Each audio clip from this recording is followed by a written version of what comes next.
रात को आसमान की तरफ देखो, तुम्हें क्या दिखता है? सफेद रोशनी का एक चमकता हुआ गोला, हमारे ग्रह का चक्कर लगाता हुआ एक सैटेलाइट, या तुम्हें अपना रिफ्लेक्शन दिखता है? वेदों की पुरानी समझ में चांद, जिसे चंद्र या सोम भी कहते हैं, सिर्फ एक आसमानी पत्थर नहीं है। यह इंसानी दिमाग का आसमानी कंट्रोलर है। ऋग्वेद के पुरुष सूक्त में एक गहरी लाइन है जो कॉस्मोस की शुरुआत के बारे में बताती है। इसमें लिखा है, चंद्रमा मनसो जतय। इसका मतलब है चांद कॉस्मिक बीइंग के दिमाग से पैदा हुआ था। यह एक लाइन एस्ट्रोनॉमी को साइकोलॉजी से जोड़ती है। यह बताती है कि चांद और हमारा दिमाग एक ही चीज से बने हैं।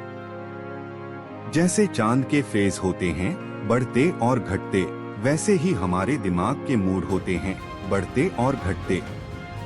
जैसे चांद समुद्र की लहरों को खींचता है, वैसे ही यह हमारे दिमाग के अंदर के फ्लूइड्स को भी खींचता है। आज हम चंद्र की ठंडी, रहस्यमय रोशनी में सफर करते हैं।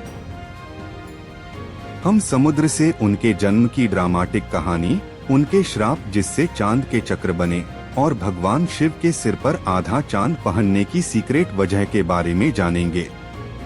आपके अपने मन की कहानी में आपका स्वागत है। चांद को समझने के लिए हमें समय की शुरुआत में वापस जाना होगा। समुद्र मंथन की कहानी, कॉस्मिक समुद्र का मंथन। देवता और असुर, राक्षस अमरता का अमृत खोजने के लिए दूधिया समुद्र का मंथन कर रहे थे। इस अस्तव्यस्त मंथन से कई चीजें निकली। एक जानलेवा जहर निकला जिसे भगवान शिव ने पी लिया। लेकिन फिर खूबसूरत खजाने सामने आने लगे। अचानक एक ठंडी, सुकून देने वाली रोशनी उस उथल पुथल को चीरती हुई निकली। वह चंद्र थे, चांद के देवता। वह सफेद कपड़े पहने, कमल पकड़े हुए समुद्र से निकले और ऐसी शांति बिखेर रहे थे जिसने गर्म ब्रह्मांड को शांत कर दिया। चंद्र धन की देवी लक्ष्मी के भाई हैं, जो समुद्र से निकली थीं। जहां वह शरीर को धन से भरती हैं, वहीं वह आत्मा को शांति से भरते हैं। लेकिन चांद हमेशा परफेक्ट नहीं होता, वह बदलता रहता है। और इसके पीछे एक दुखद प्रेम कहानी है। पुरानी ज्योतिष हमें बताती है कि चांद ने राजा दक्ष की 27 बेटियों से शादी की थी। ये 27 पत्नियां नक्षत्र हैं, चंद्रमा के वे नक्षत्र जिनसे चांद हर महीने गुजरता है। आदर्श रूप से चंद्र को अपनी सभी पत्नियों के साथ एक जैसा व्यवहार करना चाहिए था, हर एक के साथ एक रात बितानी चाहिए थी। लेकिन वह एक पत्नी रोहिणी से पागलों की तरह प्यार करने लगा। वह अपना सारा समय उसके साथ बिताता था, बाकी 26 को नजरअंदाज करता था। जलन में डूबी दूसरी पत्नियों ने अपने पिता से शिकायत की। राजा दक्ष इस अन्याय से गुस्से में अपने दामाद को श्राप दे दिया।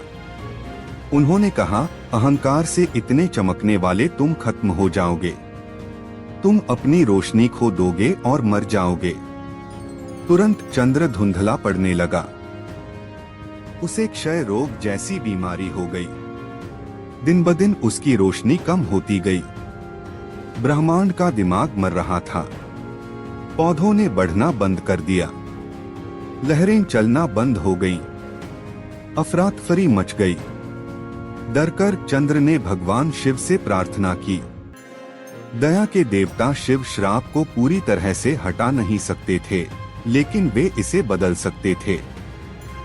उन्होंने मरते हुए आधे चांद को अपनी उलझी हुई जटाओं पर रख लिया। शिव ने कहा, तुम मरोगे नहीं, इसके बजाय तुम बढ़ोगे और घटोगे। 15 दिनों के लिए तुम अपनी रोशनी खो दोगे, जो तुम्हें विनम्रता की याद दिलाएगी। लेकिन अगले 15 दिनों के लिए तुम अपनी शान वापस पाओगे, जो तुम्हें उम्मीद की याद दिलाएगी। इसीलिए चांद बदलता है। यह बैलेंस का एक कॉस्मिक सबक है। और इसीलिए शिव को चंद्रशेखर के नाम से जाना जाता है, वह जो चांद को थामे हुए है। यह इस बात का प्रतीक है कि सिर्फ सुप्रीम कॉन्शियसनेस शिव ही बदलते मन चांद को कंट्रोल कर सकते हैं। चलिए हम पौराणिक कथाओं से साइंस और साइकोलॉजी की ओर बढ़ते हैं। वैदिक एस्ट्रोलॉजी ज्योतिष में चांद मनस इमोशन मन को कंट्रोल करता है।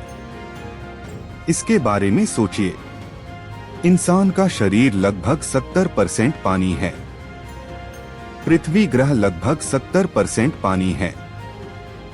हम यह बात अच्छी तरह जानते हैं कि चांद की ग्रेविटी समुद्रों को खींचती है, जिससे हाई टाइड और लो टाइड बनते हैं। अगर चांद अरबों टन समुद्र का पानी हिला सकता है, तो सोचिए कि यह आपके दिमाग और खून के अंदर के पानी के साथ क्या करता है। इसीलिए इंग्लिश में ल्यूनेटिक शब्द ल्यूनर से आया है। पुराने जमाने के जानकारों ने देखा है कि पूर्णिमा, फुल मून और अमावस्या, न्यू मून को इंसानी इमोशंस बढ़ जाते हैं।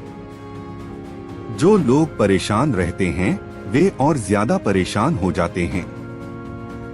जो लोग शांत रहते हैं वे और ज्यादा शांत हो जाते हैं।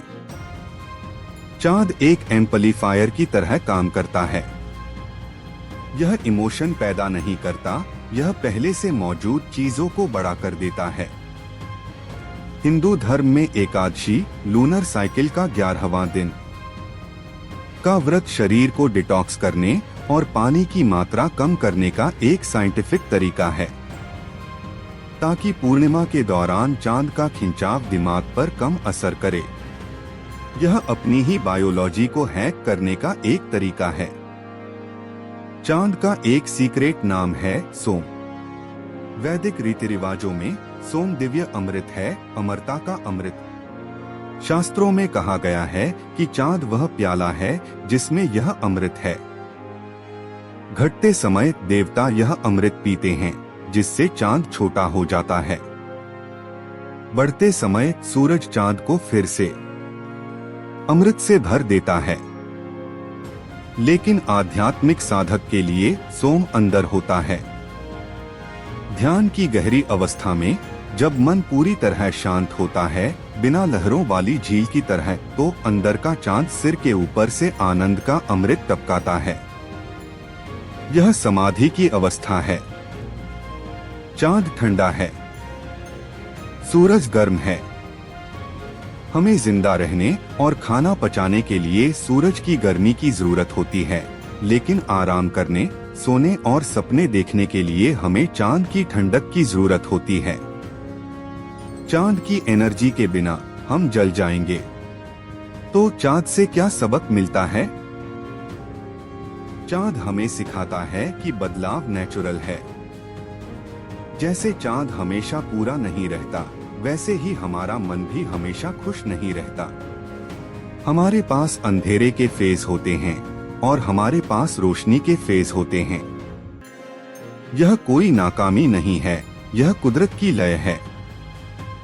लेकिन सबसे जरूरी सबक भगवान शिव की तस्वीर से मिलता है। चांद शिव के सिर पर है, लेकिन यह पूरा सिर नहीं है। यह एक गहना है। इसका मतलब है कि आपके पास अपना मन होना चाहिए, लेकिन आपको अपना मन नहीं होना चाहिए। आप वह चेतना हैं जो मन को देखती है। जब आपको यह एहसास होता है, तो भावनाओं का उतार चढ़ाव आपको कंट्रोल नहीं करता। आप लहरों के मालिक बन जाते हैं।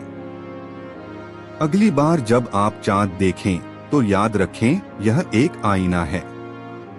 अगर आप इसे देखकर मुस्कुराते हैं, तो यह भी मुस्कुराएगा। देखने के लिए धन्यवाद। आपका मन पूर्णिमा के चांद की तरह ठंडा रहे। कॉस्मिक मन की और यात्राओं के लिए कृपया लाइक और सब्सक्राइब करें।